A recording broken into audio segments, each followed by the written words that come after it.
right. Um, Welcome everyone to another edition of the Finite Element Seminar at Lawrence Livermore National Lab. Thank you for coming.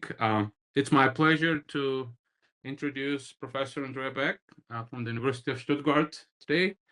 Andrea got her master's from Georgia Tech. I didn't know that in 2004.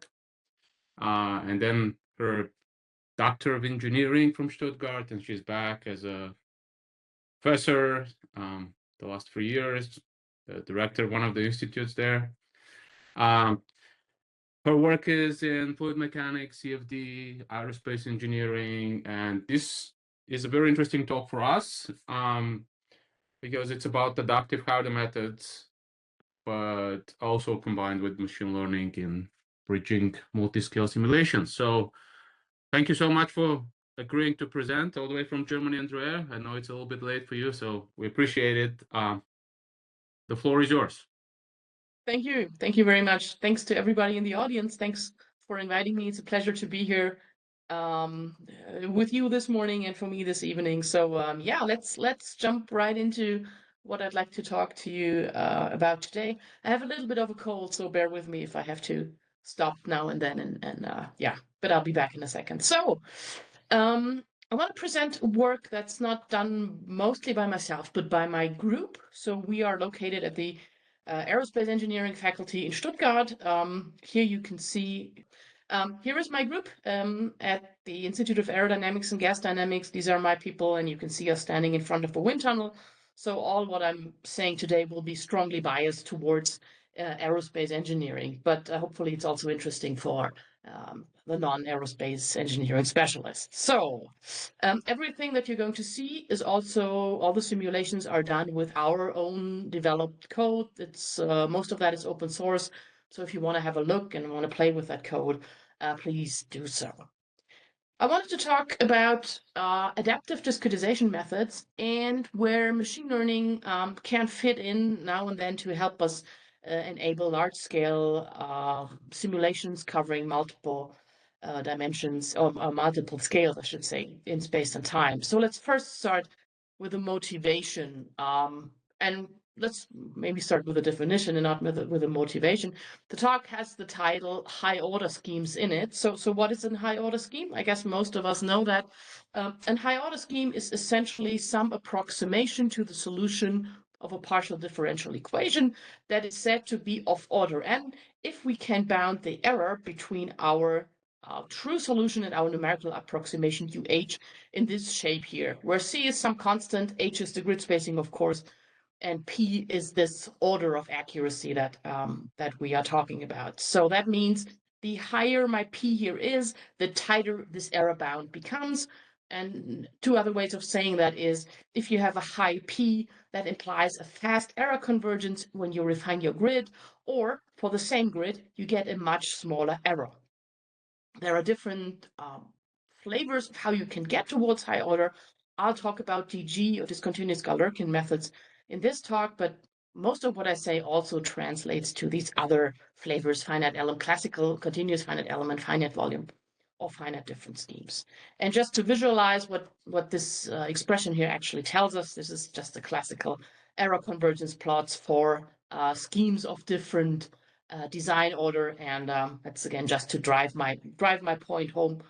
For a high order scheme, for a fixed grid spacing, you can get a strongly reduced error as opposed to a low order scheme up here above. And for a given error, you can get away with a lot coarser grids than you would with a low order scheme. So that's just so we know what we're talking about when we're talking about high order schemes.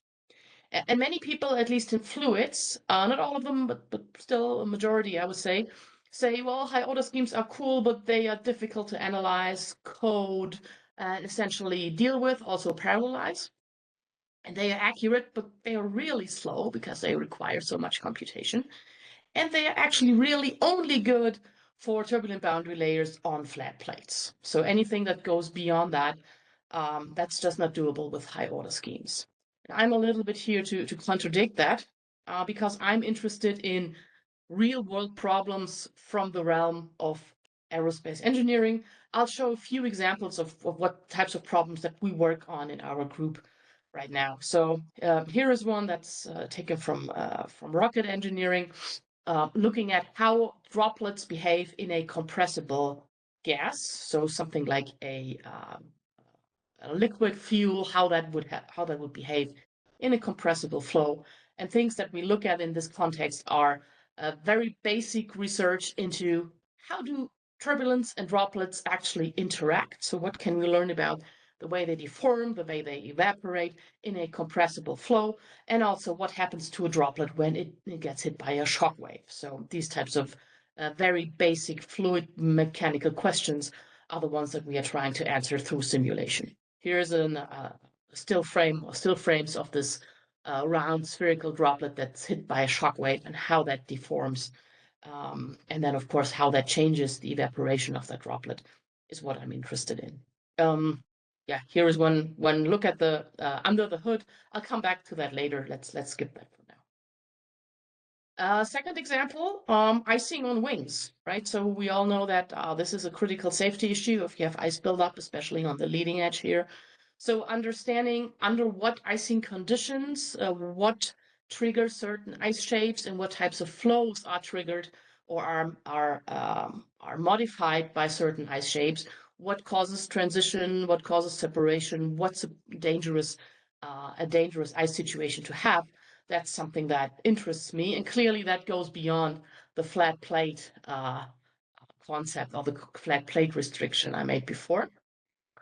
Here is a nice one, actually inspired by work from NASA, which put this tiny little helicopter, it's not that tiny, but yeah, this helicopter Ingenuity on Mars.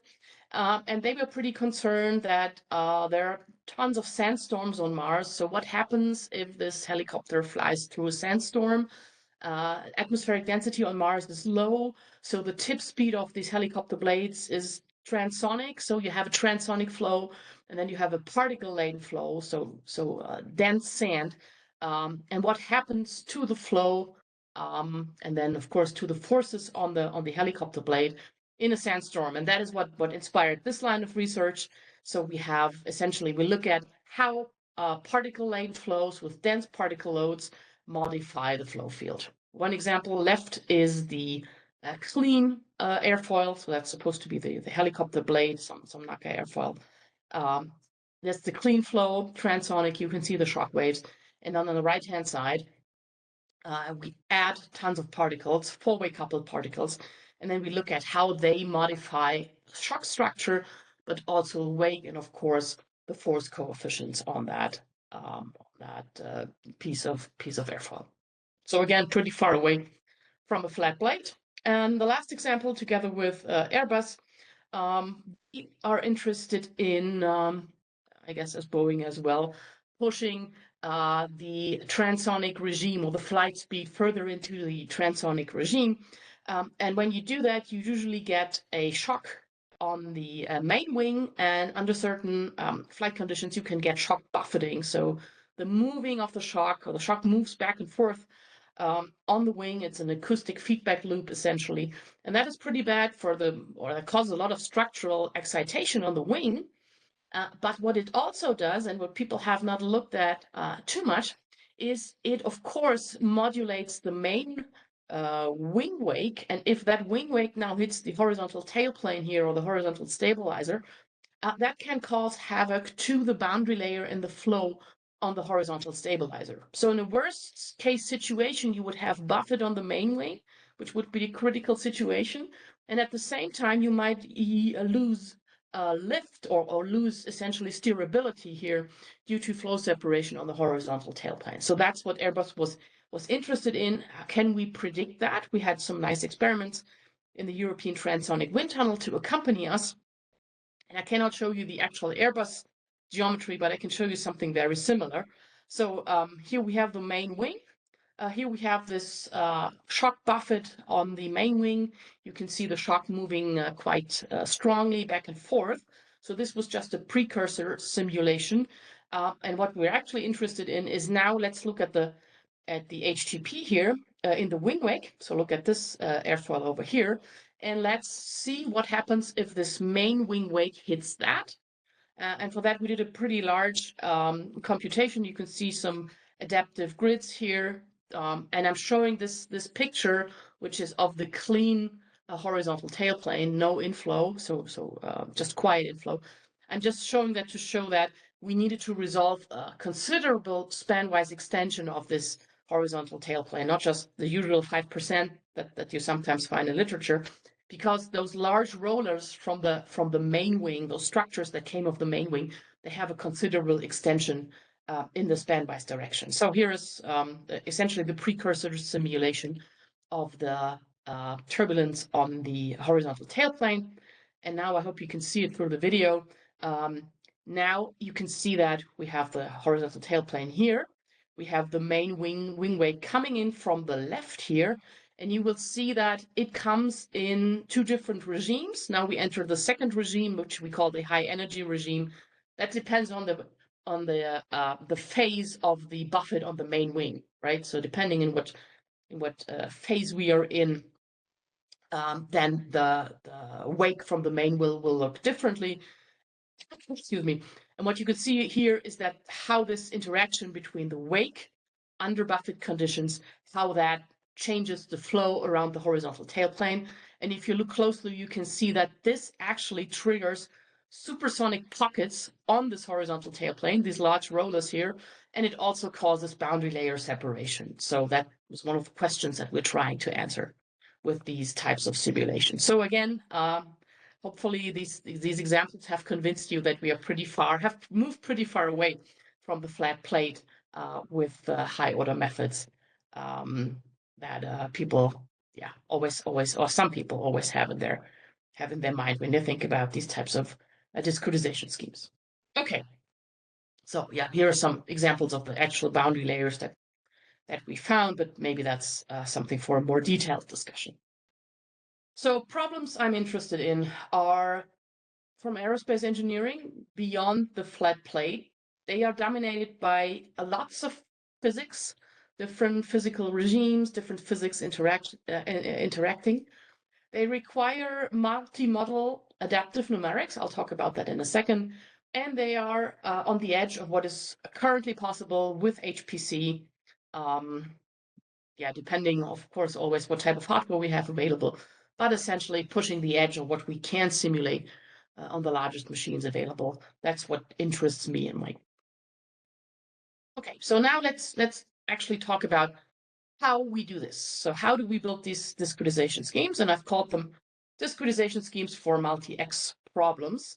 And I'll start with the first building block, which is the actual core baseline scheme. So this is the discretization of the PDE. And since this is a finite element seminar, you probably know what's coming now. So I'll be pretty brief and not go into the details too much, just highlight the points that I think are worth mentioning. So here's again my advertisement for high order methods. As I'm repeating what I said on the previous slide, for a smooth solution in a consistent scheme of order n, we can bound the error nice and tight by h to the power of m plus 1. And this is, I'm always a fan of visualizing these concepts, and here is one nice way of visualizing that. So here in the middle, we have a turbulent flow, a DNS. So Taylor-Green vortex, for those of you who have played with that. And to the left and right of that, we have, for the same number of degrees of freedom, 64 cubed, two different discretization schemes, or the solution of two different discretization schemes. One is a second order scheme, like a finite volume scheme, open form or something like that. And on the right, we have a very high order scheme, order 16.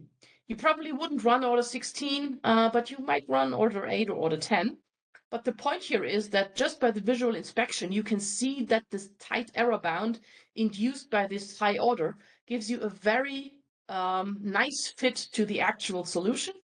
Whereas here on the left-hand side, essentially numerical diffusion has destroyed almost all the structures in the flow field and has only left the large ones intact. So that's my advertisement for high order methods for multiscale problems, why they are so powerful. One can, of course, look at that more from the mathematical side of things and analyze the dissipation and dispersion error of these schemes. And one will find that the range of resolved scales so the scales that are there that you can trust, that are essentially error-free, increases dramatically when you have a high-order numerical scheme as opposed to a low-order one. People sometimes say, yeah, high-order schemes are accurate, but they are not fast. And many other groups, as well as we, have essentially disproved that. If you have actually a solution to converge to, so if your underlying solution is sufficiently smooth and your scheme is well designed and well implemented, then the high-order schemes can be really fast and much faster than just taking a low-order scheme and refining your grid. Here is one example to prove that. So the squares are a DNS of a dissipation rate, again, for the Taylor-Green vortex. So this is how energy decays, and we, of course, trying to hit that with our numerical simulation. And the solid line, that's this computation here. And the dashed line, that's the other one on the left. So same number of degrees of freedom between the solid and the dashed one. High order scheme and low order scheme. And the results for this high order scheme, that's the solid line, they are pretty close to the actual DNS. Whereas the results for the low order scheme, the one we saw on the left before, they are pretty far off, as the INORM has confirmed. However, when you look at the computing time, this one took 80 hours about, and this one took 2 hours. The argument is valid to say, okay, let's just increase the mesh for this type of simulation, and then I'll get there. I have a margin of about, or have a ratio of about 2 to 80, so 40. So I can just increase my mesh here, and then I'll end up at the same result. For a consistent scheme, that's true. However, when you do that, you see that to get close to the accuracy of the high-order scheme, you need about 500, 600 hours. Just because you cannot beat this h to the power of n or n plus 1 behavior. It's just pure mathematics that tells you that you can't. Okay, so this is my argument. Another way, maybe more for the people, for the numericists among you, is that one can actually estimate the number of degrees of freedom that one needs to compute a DNS of a turbulence in a box. So just periodic boundary conditions, turbulence in a box, just from physics alone, to be the Reynolds number cubed. However, by the same argument, you can also show that it's not just Reynolds cubed, it's also NPPW to the power of 4, where NPPW is a measure of the quality of your scheme. It stands for number of points per wavelength. So number of degrees of freedom you need to invest to resolve a given wavelength. And there you can see that it actually scales to the power of 4. So this tells you, if you want to resolve a turbulent flow, yeah, you are bound by physics, but your numerics can either make or break essentially whether you are able to afford to do the computation or not. And just to highlight this, we saw this computation 2 minutes ago, and it took us about 1 billion degrees of freedom per compressible flow variable with our high order scheme. If we had taken a low order scheme, for the same accuracy, by this argument here, for the same accuracy, we would have needed about 250 billion per variable just to get the same accuracy out of this refined low order scheme. And this is something that we could do at the time. This is something just sort of pure memory considerations. I don't think we would have been able to do back then. Okay, so high order schemes. There are tons of them, as I mentioned. We use discontinuous finite element schemes, and since this is a finite element seminar, I'm assuming that you all are pretty familiar with the general finite element idea. The DG, the discontinuous Galerkin schemes, they differ that we only have a local ansatz, so we have the grid-based discretization, we have a local polynomial approximation in each grid element with local support, and we don't enforce continuity strongly. Instead, we enforce continuity at the boundaries of our elements in a weak sense, like a finite volume scheme. So we have a finite volume type flux to couple our elements. But essentially, everything else is like you would have in a finite element scheme. You would also take some conservation law, and then you derive some variational form of that conservation law. For the DG, you do an extra integration by parts, or you pull out essentially an integral for the boundary term, and that boundary term then gives you this numerical flux to connect to the neighboring elements. Excuse me. So this is where we have our connection through finite volume. So what makes the scheme, or the DG scheme, the discontinuous Galerkin scheme that we use, very efficient is its spectral element nature. And maybe 10 years ago, I would have needed to explain that in more detail, but now it seems everybody who runs at least DG schemes or related schemes is using this idea.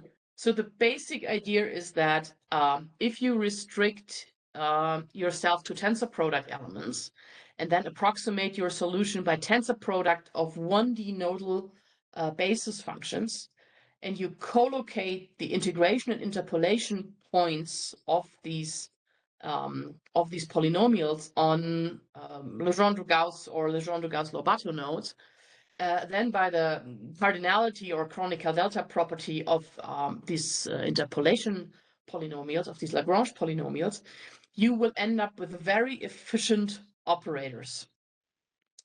That's a complicated way of saying, if you were to evaluate something here, which essentially the mass matrix times the time update, if you were to evaluate this scalar product here naively, you would end up with 6 sums, so 1 over each dimension in 3D, 1 over each dimension, and then 1 over each test function dimensions, or so 1 over each basis dimension and 1 over each test dimension. So you would end up with 6 sums that you would have to execute or compute. And when you use this tensor product idea of the spectral element community, you end up with a single multiply of this type here. So a single product per degree of freedom from these 6 sums. That's what makes the spectral element method so powerful. And the second step, it's even more important, that makes it so useful and so fast, is that if you do this, this translates to multiple dimensions. So if you take this idea and then you formulate it for a 1D operator, and then you want to get the 2D operator from that, you essentially have to reapply this operator along the second dimension. So that's shown here in this plot, meaning that for each additional dimension, you just have to apply another operator along a 1D line. So no like volume operations in that sense, nothing having n cubed operations, just 1D line operations. And that's what makes this so efficient, and that's why it's so it's essentially on par with the finite difference code in multiple dimensions. Okay, so here are some details on our code, and that is a little bit what the state of the art is. Maybe I just want to highlight that we usually run split forms for the convective terms, so entropy, energy stable fluxes. There are other ways of dealing with nonlinearities, but that seems to be the current state of the art.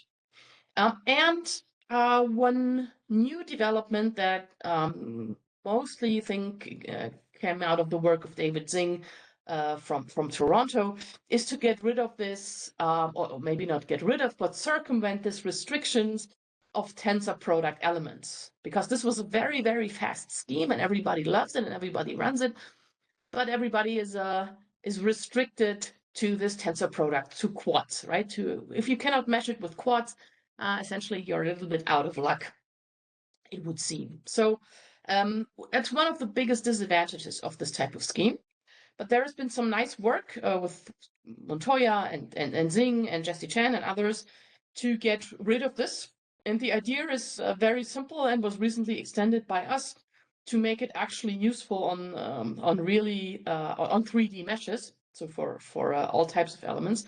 The idea is to take just any element so simplex element that you can think of, translate that or transform that to its reference element, so in some reference space where it has right angles and such, and then transform this to the unit cube.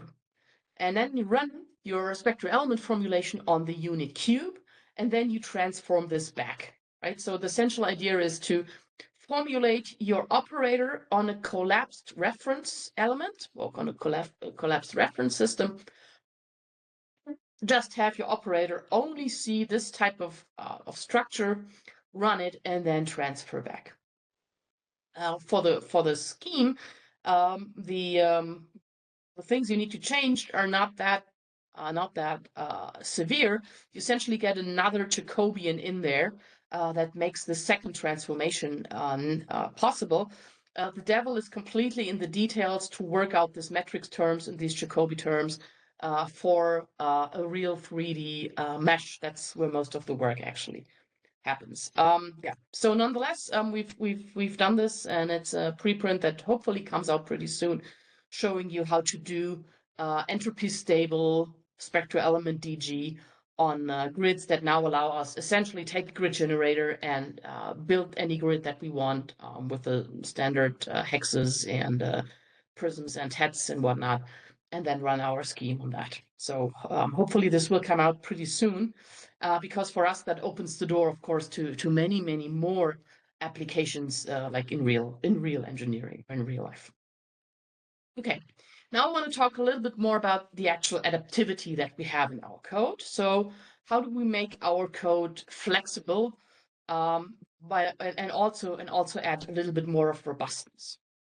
So if going back to my original statement, for a smooth solution in a consistent scheme, we have this tight error bound. But what if we don't have a smooth scheme, a smooth solution? Or what if the underlying solution is not smooth enough? And there are two things where that, two scenarios where that could happen. One is, of course, a real shock, and the other is under-resolved turbulence. That could also seem rough on the grid space. So here's how we deal with that. For under-resolved and smooth solutions, we do p-refinement, so we change the polynomial degree. That gives us, of course, the spectral convergence, but at reduced stability. And for non-smooth regions, we do a special variant of H refinement, which I'll show in a second. So we keep the ansatz degree low, but we do H refinement. And I'll get back to that in a second, as I said. So how does this P refinement look? Just to give you some of the details, we just change the polynomial degree, do that locally for each element. We have some indicators heuristically or empirically that tell us this is a smooth under-resolved solution, or this is a non-smooth under-resolved solution. So if we have a smooth under-resolved solution, then we will do this type of P refinement. And if the indicator detects this is a true discontinuity that you're dealing with, then we will do something special. We will do what we call an embedded finite volume shock capturing. So the idea being we have a shock in this element. So I'll not do well by doing some form of P refinement because I'll induce Gibbs oscillations. So what we'll do is we will just embed in this large finite element cell, we will embed in reference space, which is easy because it's just a quad. We will embed a grid, like you can see here. Then we will transfer the solution from the finite element space to a finite volume space. We can do that conservatively. And then we will solve this as a finite volume problem, like with a limiter or a Wino scheme or whatnot. All these good shock capturing schemes that we, oh, excuse me, for some reason, what happened? I don't know. Okay, so sorry, my presentation jumped ahead for whatever reason. Okay, maybe it wanted me to speed up. So this is what we do for shock. So you can see how we track, or we would capture the shock here at this interface rather nicely. Here's how we put that all together. Of course, you need to think about how to transfer conservatively from one solution representation to the other.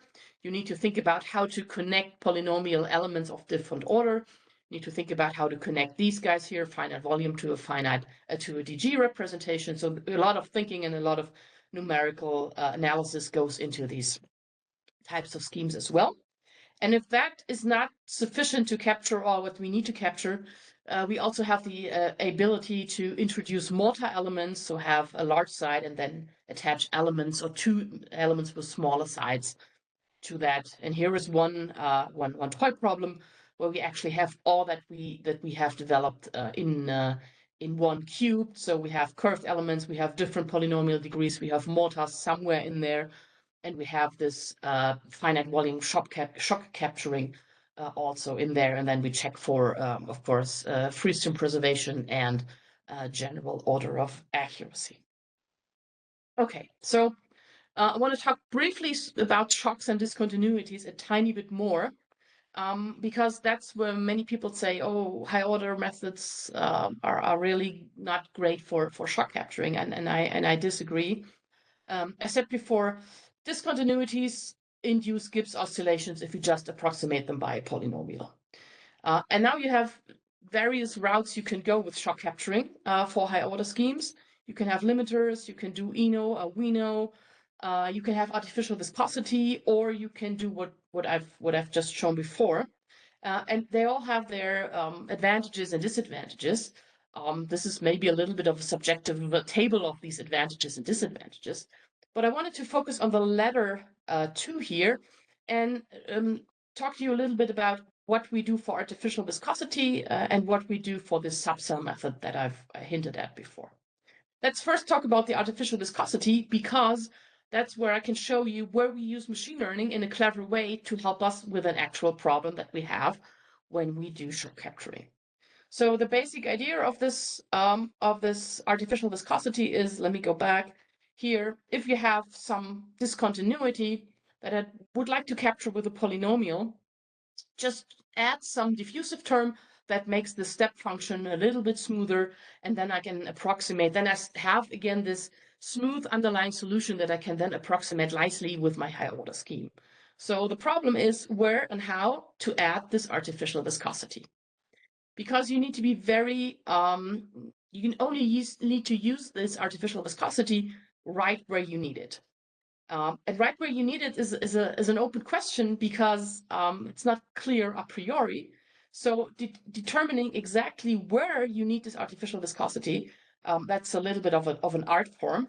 And there are many parameters or many shock capturing parameters that you can twiddle with, that you can play with to make you detect a shock. So if you want to use artificial viscosity, you would take your shock detector, you would set it to certain parameters, you would run the simulation and then see, does it crash, does it capture the shock, does it smear the shock too much or not, and then repeat.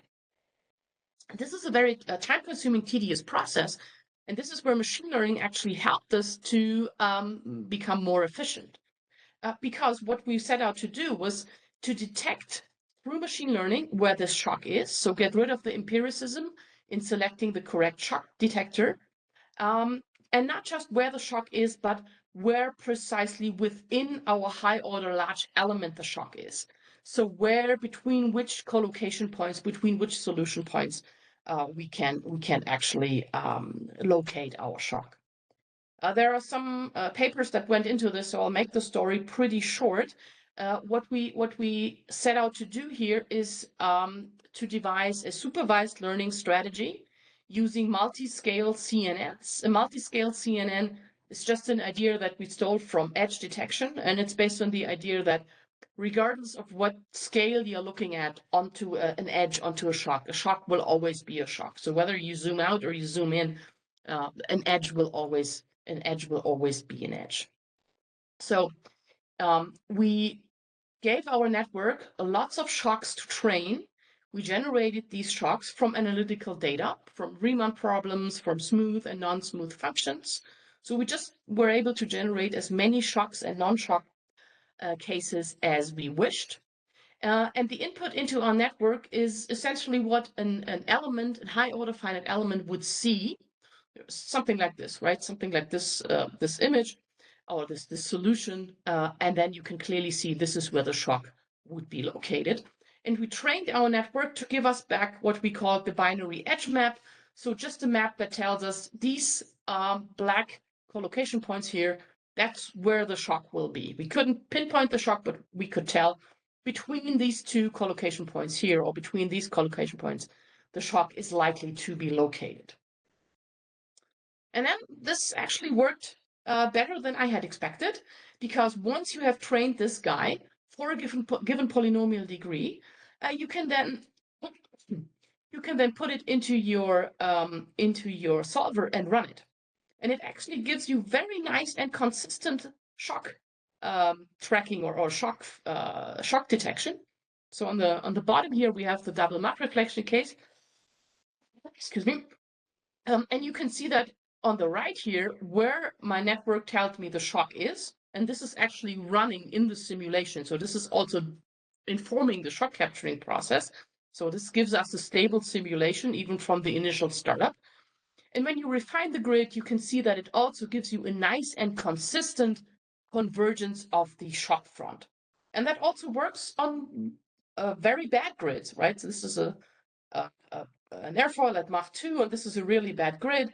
And the black dots here again indicate where our network has detected that the shock is.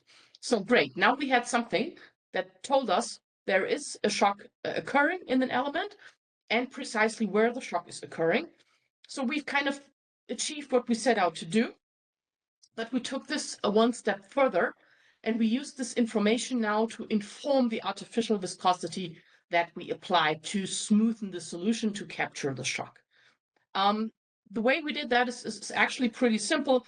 We had our machine learning network predict where the shock is, and then we take a radial basis function to smooth some viscosity profile around this shock front. It goes a little bit more into this, but maybe the image here tells the story a little bit clearer. So when you look on the right-hand side here, you can see that, or I'm telling you that the shock is located here at position 2.4, and our detection process, together with high-order viscosity fields, now allows us to give us artificial viscosity fields, the blue and the green one, that are very nicely located to the shock front, whereas in the previous state-of-the-art approaches in literature, something like from Per-Olof Persson, artificial viscosity, people would always do a linear reconstruction of the artificial viscosity field, because they didn't know where precisely the shock was.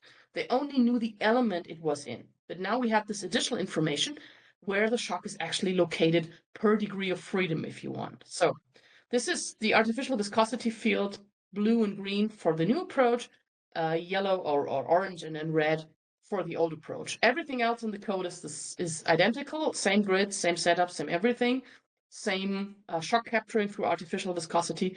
The only difference being that we target the shock capturing to the specific shock location through this information by the neural network.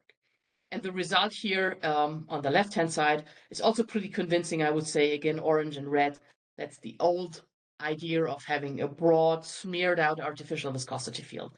And blue and green, that's our targeted one. And gray here, that's the reference solution.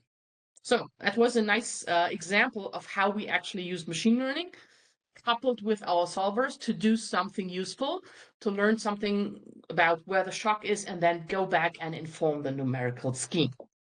And again, this also works for airfoils, not just for double Mach reflections or 1D cases.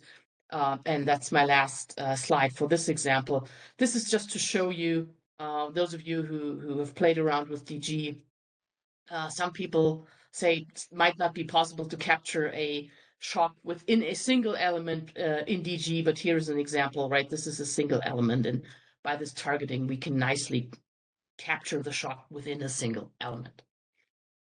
All right. I'm not going to talk more about artificial viscosity because I think it's not the way forward if you want to do real shock capturing, but this was one example to show you how we integrate machine learning into what we do. Now let's talk about what we currently do. This is this special embedded subcell finite volume scheme. And the reason for that is it's the most accurate one, the most accurate shock capturing that you can have, I would argue, and I would challenge everybody to, or anybody to prove me differently. And the reason why is, I think is pretty clear, because we use essentially the idea of a discontinuous solution space where we need it, and then allow this discontinuity, like in a finite volume scheme, to express itself in that jump. So no smearing, no artificial viscosity adding. Of course, limiters add their own viscosity, but this is the most accurate one that we found today. We run two variants of this. The first one I've presented before, which would work in the following way. We run a DG scheme. When we detect a shock, maybe through the indicator I've shown before or some other form in an element, we switch conservatively to a finite volume scheme. We solve the update through the finite volume scheme, and when the shock has passed, we switch back to a DG scheme.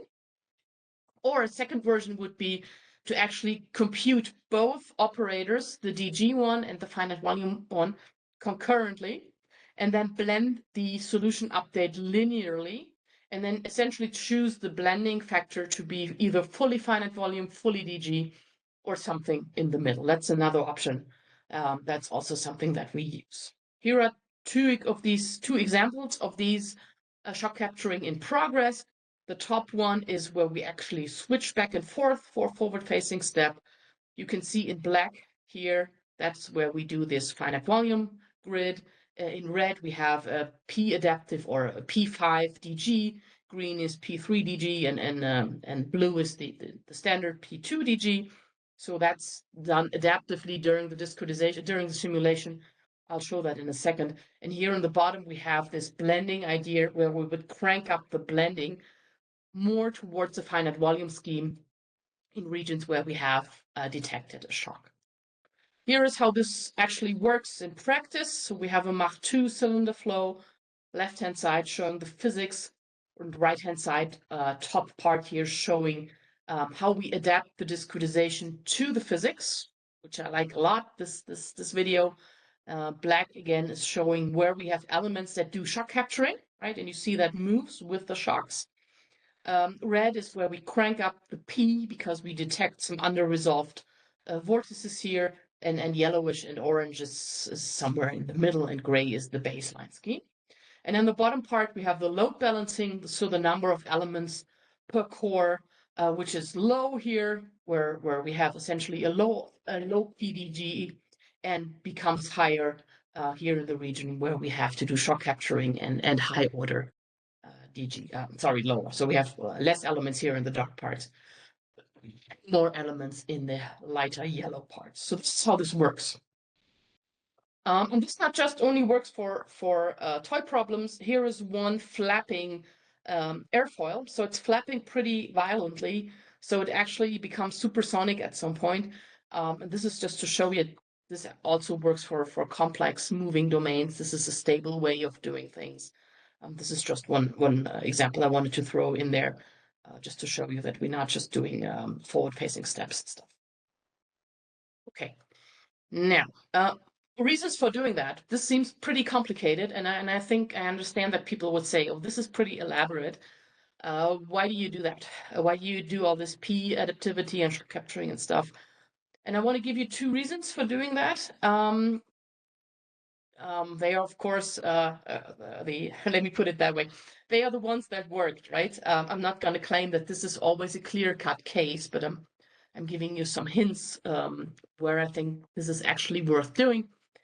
Here is one comparison we did with a number of other codes from the high-order community. I think most of them DG or finite difference.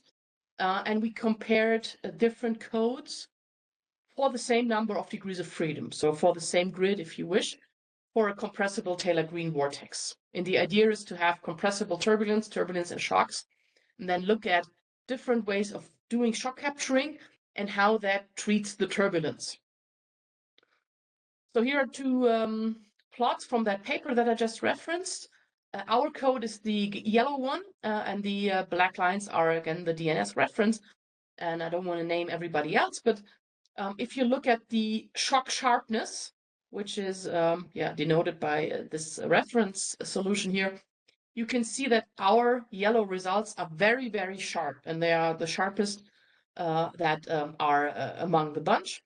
We are not completely oscillation free. That's fine. We're working on that, but we get a very, very sharp capturing of the actual shock.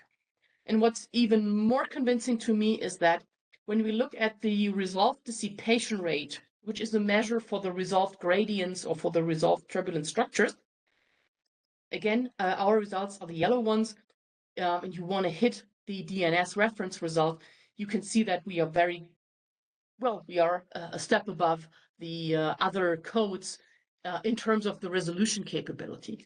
And to me, it's clear why that is, because we are doing this shock capturing I've shown before with the embedded finite volume, and everybody else is doing some form of artificial viscosity where you have to smooth the shock, and by that you will also smooth some form of the turbulent fluctuation. So that's one reason why I think this is worth actually pursuing. Here is another one why I think this adaptivity is worth doing, and that is looking at hydrogen injection. So we are mixing hydrogen under high pressure with air for combustion, and then we're looking at the, at the mixing of this. And I don't want to talk about the physics. I want to skip the video. Just wanted to show you the results, or show you the argument here. And here again we have this we have a picture of this jet, and it's cut along the middle here. And in the bottom we have a static simulation, so a fixed polynomial degree. And here you can see the number of degrees of freedom and the time it took us to compute this flow.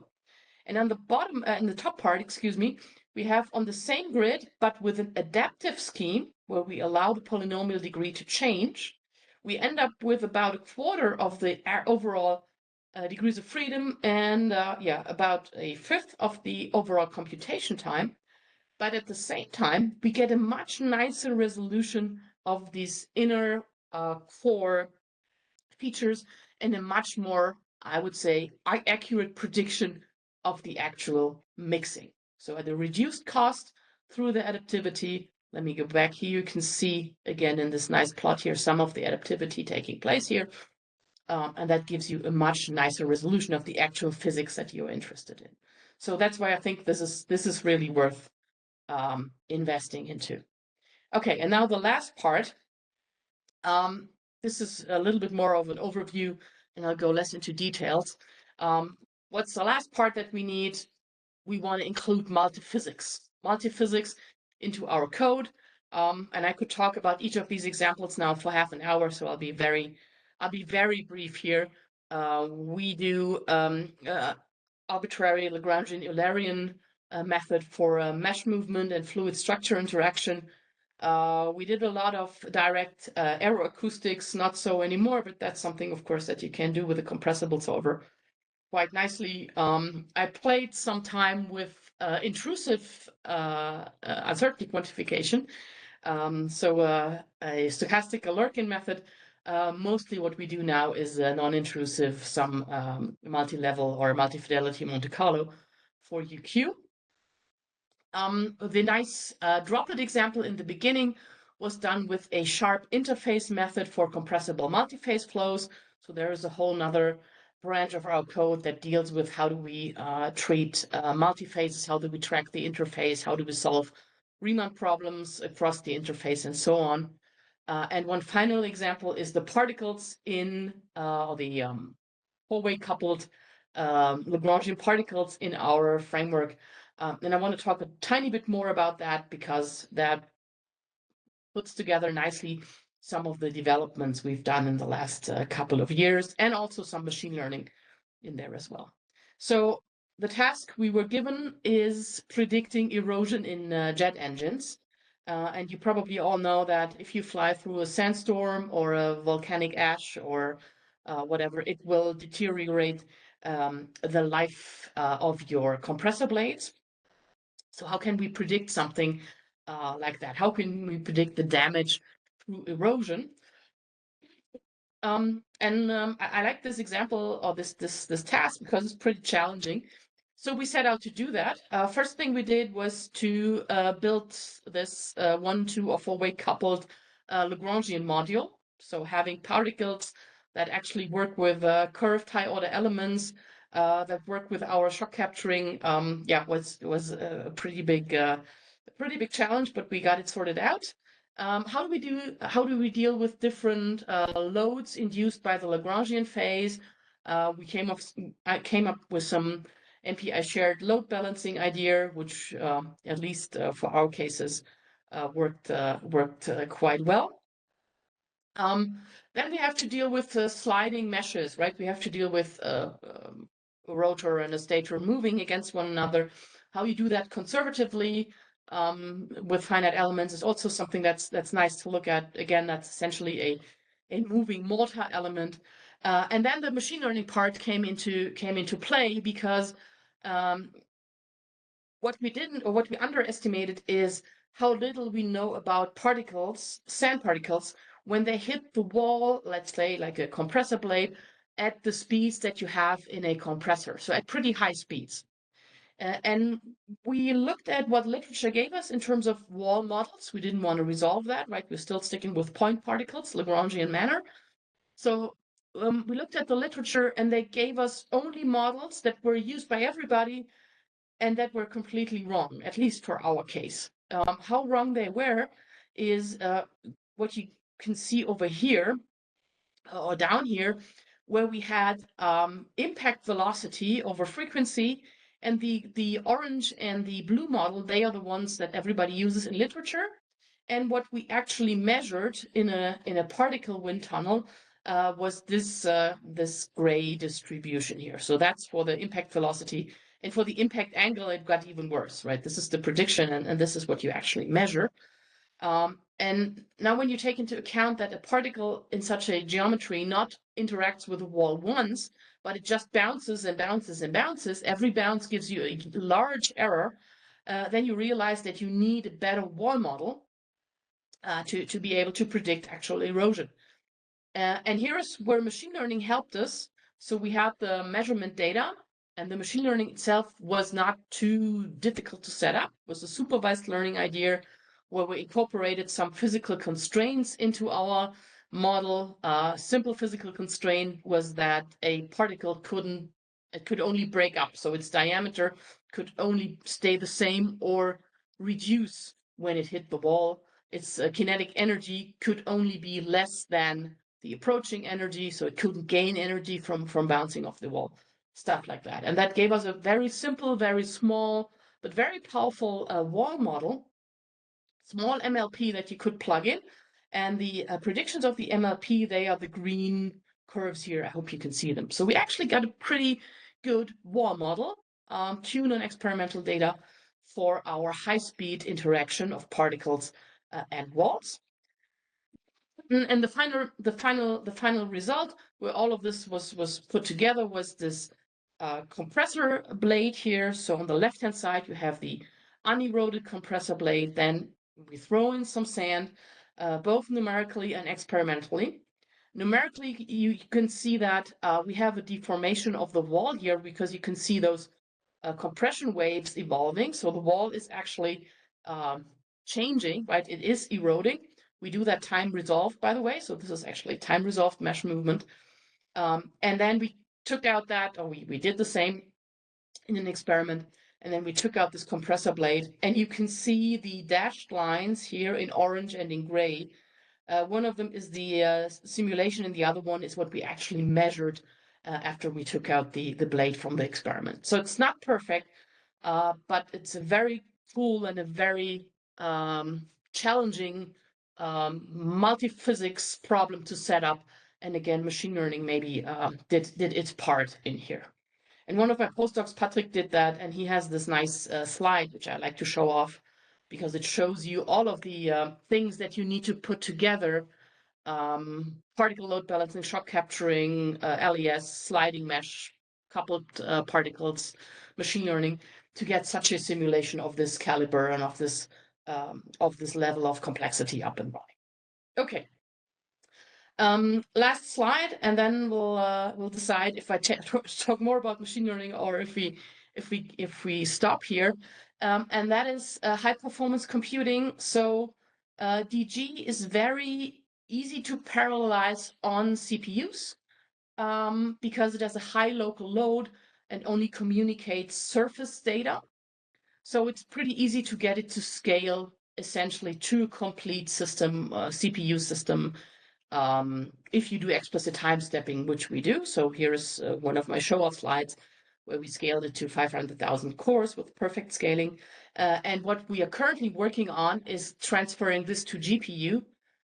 We have a solid version of the core code up and running.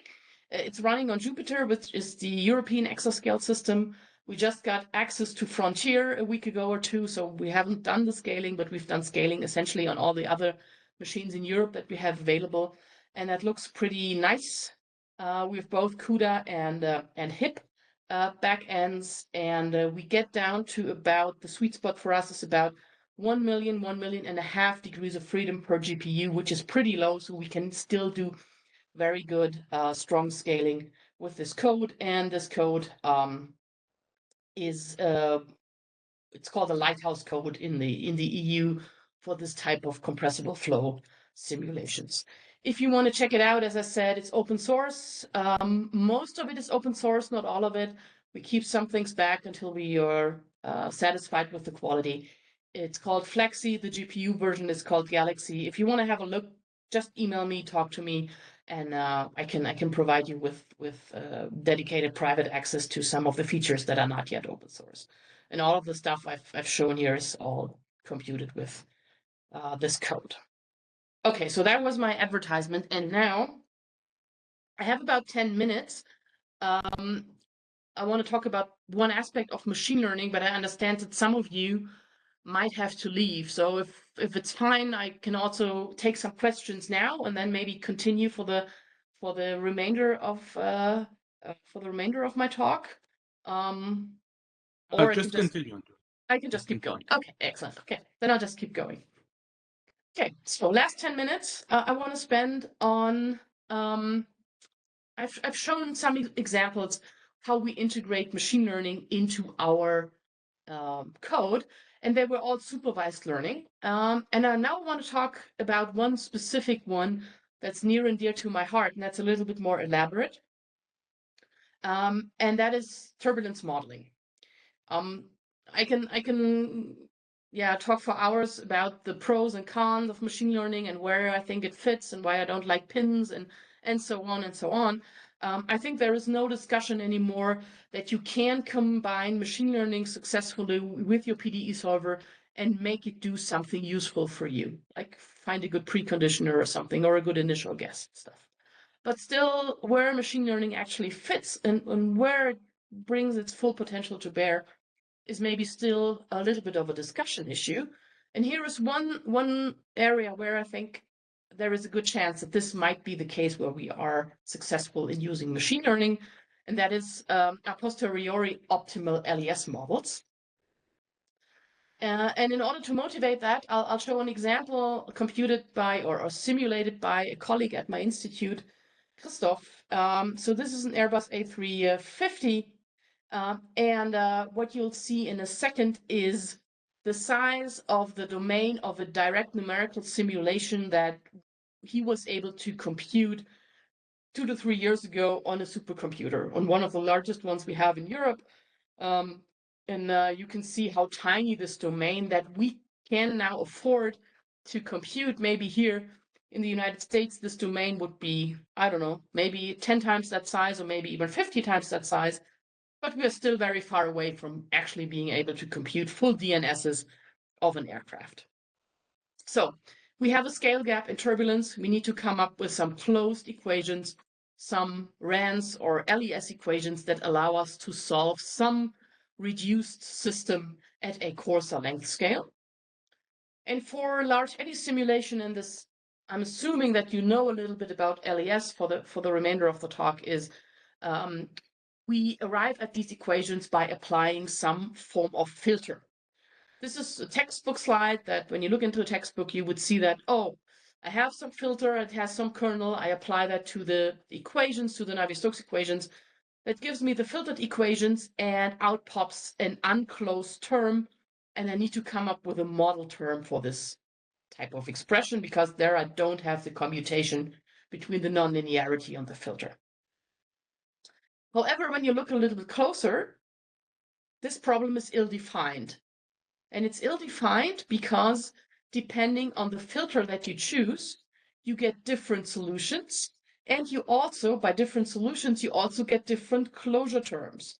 So if you have a different filter, this term here looks different, meaning that your turbulence model, which will replace this term here, will look different as well, has to look different as well. Things become more complicated when you realize that what people do in industry and also in academia, we do implicit filtering. And implicit filtering means that we join the filter and the grid spacing, so we cannot do grid convergence anymore. And even more important, the discretization scheme now defines the filter kernel. So your filter kernel is now a function of the discretization scheme. And when you dig even a little bit deeper, then you'll find that if you have a nonlinear discretization scheme, this filter that you induce also introduces a nonlinear commutation error. So if you have an implicitly filtered approach, you don't know what your filter actually is, because it's induced by the scheme and by the grid, and it's also nonlinear function of the solution itself, right? So that's another series of papers that I'm cutting short here. The important part for the following discussion is that the closure term in LES is not just the physical one that we just saw, these Reynolds stresses or subfilter stresses, but it's a second one, and the second one is created by your discretization as you run it during runtime. And the important point here is this one is knowable a priori. This one, as I said, is created as you run your simulation. This means you cannot train for this. You cannot devise a model for this in a supervised manner, because you don't know what your target should be. Okay. And the second observation is not done by us, but by Goetz et al. This guy here can be as large, has the same order of magnitude as the actual physical closure term that you're trying to approximate. So the closure problem in LES is not just matching the physics, but it's matching the physics as they are seen by the numerics. And there is no way of doing that a priori. And that's one of the reasons why when you have people compare their LES results, you'll get a large variety of different results for very simple problems. So when people think they're doing the same, they're doing a fair comparison, using the same model even, if you have different numerics, you get a different closure and a different solution. And the answer to that is to do something called optimization-based or a posteriori optimal LES. And the idea is pretty simple. You have to find closures in the loop. So you have to learn your closures in the loop of your LES. And the way we do that, here I'll shorten a little bit, is we formulate the problem of finding an LES closure as an MDP, Markov decision process. A Markov decision process is essentially a mathematical way of describing a, how should I put that? A set of actions, rewards, and states, or the transition of a process, could be something like a game, that transitions through states. The states might emit a reward and then to a new state, right? So that might have sounded a little bit complicated. Maybe it's simpler to explain it in the terms of this chess game. So imagine the situation on the board, this certain layout of the pieces, that is your current environment. You are an agent. Your agent now proposes to make a move, right? This move translates or transfers the environment from a state S to a state S+1 through the action A. And this might elicit a reward, or the reward might come at a later time. So Markov decision process is essentially describing actions, rewards, and the change of a dynamical system to those actions and rewards. And one way of solving this problem, so the problem of how do you win a chess game or how do you learn how to play chess, that is solved by what's called a policy. So policy is exactly that. It maps this state and action to a reward. It tells you which action to take to maximize your reward. And one way of solving a Markov decision process is through reinforcement learning, so a subset of machine learning. Reinforcement learning is often used for flow control. Here is one example. We have a flow over a cylinder and we emit small jets, mass neutral jets at the poles. And the idea is to reduce the drag coefficient. And in the top, you see the uncontrolled cylinder. In the bottom, you see the controlled one. And you can see how these jets that we are emitting, which are controlled by this reinforcement learning agent, they elongate the wake and then they reduce the drag. That's a toy problem, but that's where reinforcement learning is used a lot in fluid mechanics. And we used it now in LES modeling.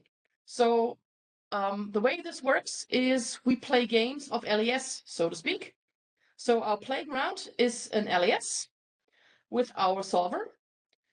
The reward that we are asking our agent to achieve is to fit our LES to a DNS spectrum, right? So telling it, this is what you should aim for. And you can take as an action, you can, for example, change your eddy viscosity. I'll show that in a second. And then you change your eddy viscosity and then you play a game, aka you run a bunch of LES. You gather the solution and then you gather the results. And from that, you compute the gradient of your policy and you update your policy. So it's essentially learning through taking actions in a stochastic environment and then learning from the result that these action produces. So it's a very natural way of learning, rewarding good outcome and punishing bad outcome. Okay, I'll skip some of the details, especially, in the interest of time, because I wanted to show you some of the results. So our playground was a homogeneous isotropic turbulence in a box. Our reward, as I said, was how well do we fit a DNS spectrum? So how well can we get our LES spectrum to fit the DNS spectrum? And we set out to compare our DNS, which is the green one, to a no-model LES, a static Smagorinsky, and a dynamic Smagorinsky LES. So these models are state-of-the-art models. The dynamic Smagorinsky is probably the best of them. But when you look at them for this case, you can see, yeah, there is still some room for improvement.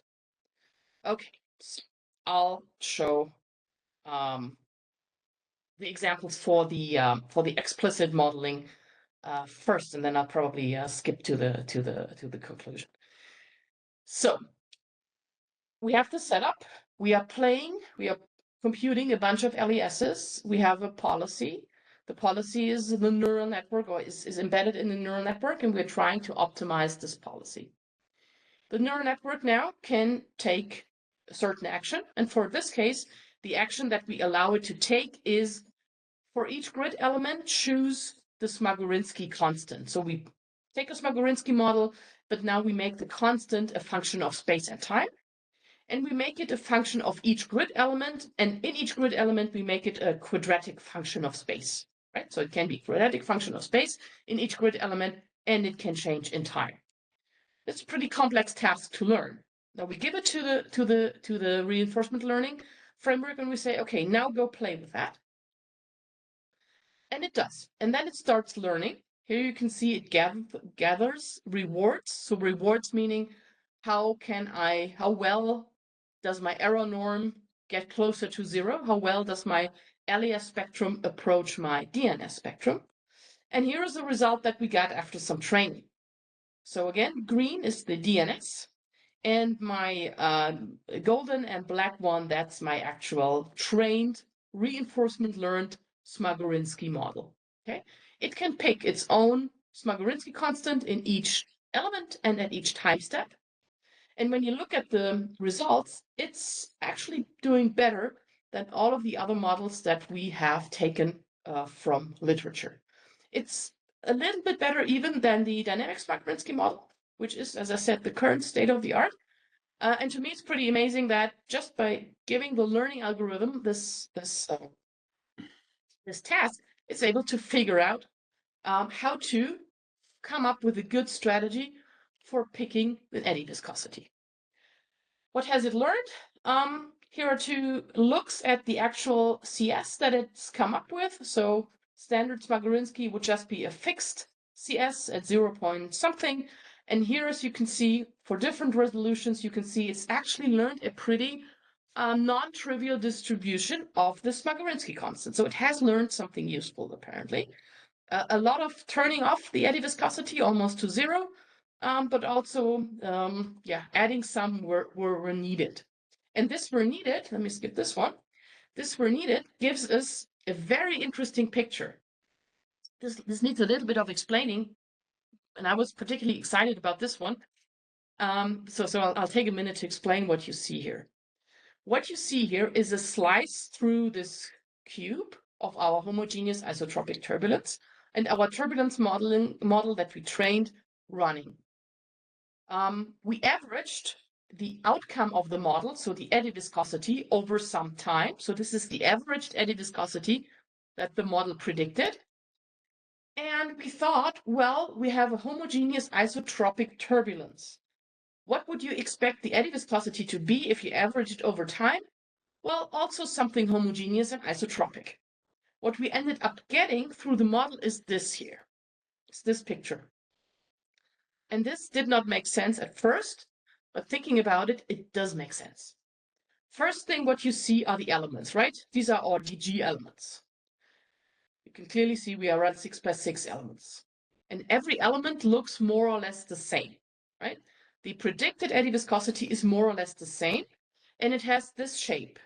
It's 0 at the element edges, and it's high in the center of the edge, center of the element. And now when you think about DG, that's why I have this little cartoon up here, and you think about that, in each element, we're running a kinetic energy preserving scheme, a central scheme essentially, with 0 dissipation in the element, but a dissipative flux function at the element boundaries. The dissipation footprint of the numerical scheme is just the opposite of what we are seeing here. The numerical dissipation adds numerical diffusion at the boundaries and has no or too little dissipation in the element. So what my machine learning model has learned, apparently, I cannot prove it, but it's a good indication, has learned is that, hey, I need to balance out this numerical dissipation. I need to level that, to balance that, to end up with some form of distribution in the element to counter this effect of this induced commutation error through the computational through the discretization. So to me, this makes sense because it essentially recognizes the footprint of this additional commutation error that our discretization has induced. Okay, so I'll skip this last part because I think I'm seriously running over time. I just wanted to maybe give you a brief glimpse at where we are currently going on in the last 2 slides, and then I'll finish up. So what we have here is an optimization of our closure terms that's in the loop. We do not need DNS data. We only need to have something like a single spectrum to aim for. And the advantage of this approach is that by learning within the LES environment, so learning from the discretization errors, from the discretization footprints of the LES, we can target the turbulence model that has both the physical term, right, the physical thing we need to close, or physical part we need to close, but also the numerical one we need to close. And we're actually optimizing with both in the loop. So that's the strength of this approach. And what we're currently doing here, one brief outlook, we are embedding symmetries into our models, symmetries that are or should be embedded into our discretizations. We're now making sure they are also present in our models, because the more structure, at least that's the idea, the more structure you put into your discrete version of your physics, the more accurate your representation will be. CNNs, convolutional neural networks, don't obey rotational invariance. So currently working with Benjamin Sandersen in the Netherlands to translate this to graph neural networks that are rotationally invariant. Here is one recent result.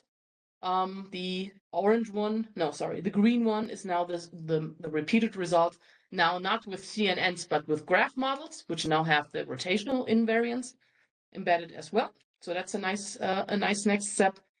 And also, as an outlook, we have applied this to wall-bounded flows, and we're using the same training algorithm, the same RL-based training algorithm now to find closure models for wall-resolved LES. Okay, and with that, I want to thank you very much for listening to me for a pretty long time. I hope that you have questions, and I also hope that I've maybe convinced you that high-order numerical schemes have grown and matured quite a while. So we've moved away from the flat plates, which we still do, which are still valuable. Please don't get me wrong, but we've now moved away to being able to do pretty complex physics in complex domains.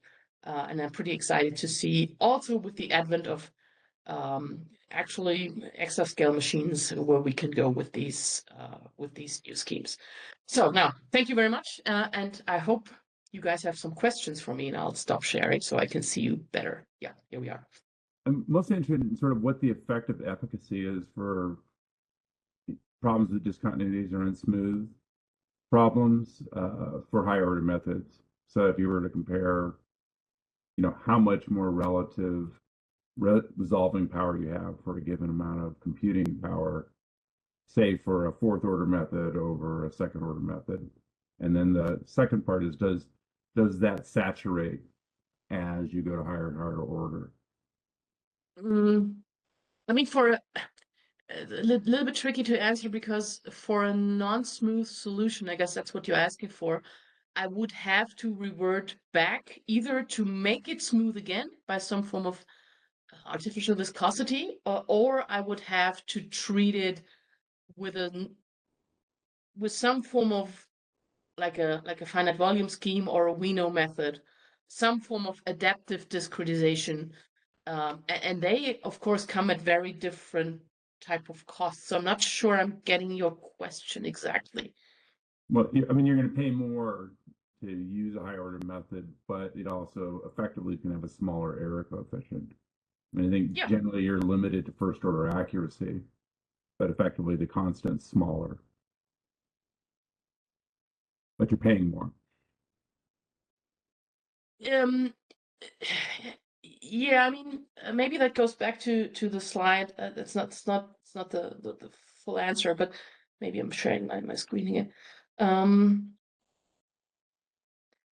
Maybe that goes back to the slide I showed here. So this was for a smooth solution, right? So this was this comparison that we made a long time ago for the speed up or for the just wall time for a smooth solution, where we did what you described, right? We just increased, we just took a second order method in this case and a high order method here, and then just did an H refinement for the low order method. And here we found that they were, I mean, there was no comparison at all because this H to the power of something, or this high exponent is so overwhelms essentially your low order scheme. However, I guess what you're asking is, how do you make sure that your scheme is efficient enough to, from a computational perspective, to leverage that? And that's a good question. I can only answer it in the way that I say the spectral element version of the schemes, the ones that we are running, they are so computationally efficient that I would beat any low order scheme for shocks, I would wager.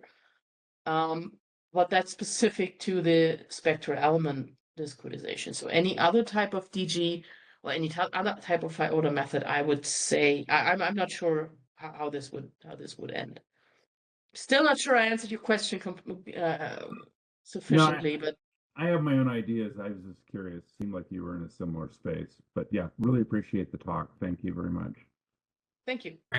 Thanks, Bill. Nice to see you. Mohammed, do you want to unmute and ask your question? Yeah, sure. Thank you. Thank you for an inspiring talk. I'm Mohammed Al-Hawari from GE Aerospace. So just questions on the adaptive HP adaptive DG that you use. Just curious how you achieve the load balancing, especially on GPUs. You have certainly complex kind of physics. Sometimes you have, I think, multi-component flows, mixing, and also some particle tracking. So Yeah. Just curious about that. And on the same line, do you use the concept of mortar element kind of coupling between different p-order elements and things like that? Yes. Okay. Yes. Yeah. Maybe answer the second one. Yeah, that's exactly what we do.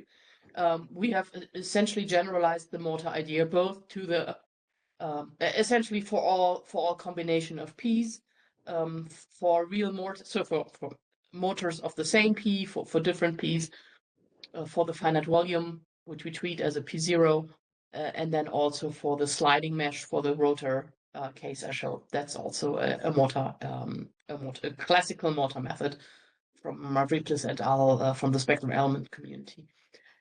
And for the first question, I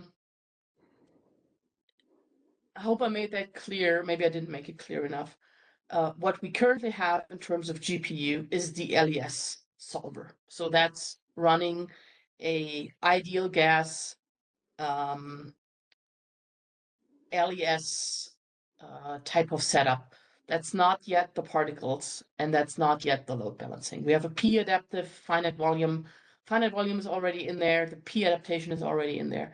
But what we do not have is anything that at the moment that would break our CPU strategy. So I'm not sure if we will actually have particles or real adaptivity on the GPU anytime soon.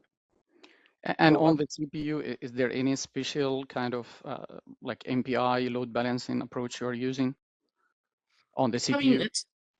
I mean, on the CPU, it's essentially MPI. So we do load balancing, shared memory load balancing on the node. So that's essentially moving along. So what we have is we have all our grid elements are organized along a space filling curve. So essentially a long line, and every grid element has two neighbors, right? So it's just a long curve, like a Morton curve or whatever, traversing our domain. And then each CPU, or each node, I should say, gets a certain part of that space filling curve. And with shared memory, we can then, amongst the CPUs that share the memory, we can then distribute the load along that, right? And that's just the shared memory redistribute essentially.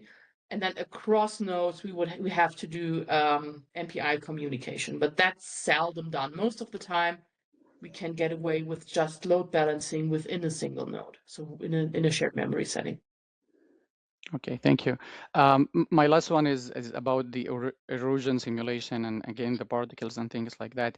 So this is still with the entropy stable formulation. Do you like encounter any difficulties with, let's say, in the mixing case, with low mass fractions, and how you bound the mass fractions of different species if you have that capability? Not that I know of, honestly. I would have to go back to the people who actually did the computation to ask them. Not that I know of. Thank you, appreciate it. If you want to know, you can email me. I can put you in touch with people who did the actual work. Sure, I appreciate it. I'm happy to Thank do you. so. On this approach of using a Duffy transform, collapsing general elements or access to general elements, do you have an estimate? Do you have a feeling of how much more expensive, for example, a simulation with simplices is versus hex elements, or the same amount of the same age? Yeah, about a factor of 2, I would say, approximately. Only 2. That's I would say. actually that's significantly in 3D. I mean, the transformation itself's not that costly. I mean, it's a Jacobian here and there. But you have at least 5 or 6 TEDs for the same hex, right? Oh, okay, that's what you're asking. You're not asking element by element, but you're asking the number. Okay. For the same mesh size. For the same mesh size. Okay. Okay. I can only give you the estimate, one element of X versus one element of Y. That's one of the things we found is that, especially on GPUs, there's still a cost, significant cost times. Yeah. Okay. Okay. I see. I cannot answer that honestly. I don't know. I would only know like the per element comparison. This is pretty new for us, so Yep. yeah. Understood. So get back to me in a It's couple of weeks. There's unfortunately, in that case, you don't get optimalities with respect to the order that you get for everything you do. For example, for implicit problems, for preconditioning, you don't get independence with respect to P on simplices. And that's another kind of downside. But yes, you can mesh. So we're also very interested in that. Then another connection I wanted to just briefly say, this finite local point volume scheme that you do, we call this low order refined approach. How do you go from the finite volume solution to the high order solution? So we essentially invert. So what we do is we invert the transformation matrix from the DG to the finite volume. Okay, all right, got it. Understood. So Thanks. Yeah. Yeah. Yep. And that's the matrix. That's basically kind of like computing local averages. Exactly. That's the projection matrix, the inverse of the projection matrix. Yeah. This is, in our terminology, that will be an L2 low order refined space. And that's the natural transfer. We do this for a lot of things. This is one example. We do it even for visualization of quadrature data. We do it for preconditioning and for other reasons. And then the last quick question. I know we got to go. This the artificial viscosity, the machine learning approach, is this element local or does it include data from neighboring elements? No, this is element local. This is purely element local. I mean, the artificial, so the reconstruction of the field, that's then a global fundamental matrix through the RBS. So are you asking about the detection of The detection? The detection is purely local. The detection is purely local. What if the shock is right on the border between two elements? Will it catch it?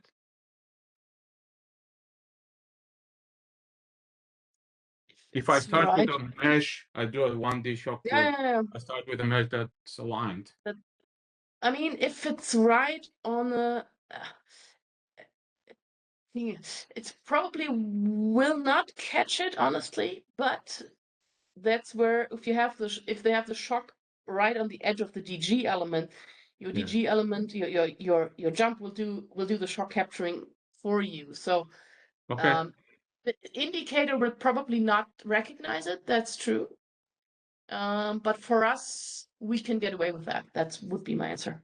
We have found sometimes that it is important to include neighbors, at least phase neighbors for DG, when you make decisions for the visual viscosity. But on the other hand, if you're high enough order and you're trying to resolve things internally, there's already plenty of information there. So maybe that's enough. Yeah, I mean, if I were to redo this was not. I mean, yeah, it worked, but afterwards you always know what to do better, right? Yeah. If I were to redo this, any form of shock detector, I would include the phase fluxes in some manner. Yeah. For example, or include the phase fluxes. That's also yeah. A lot of cool things. I could talk for much longer. So we will pause the recording. People will look at it. They'll look at your slides and we'll get back to you.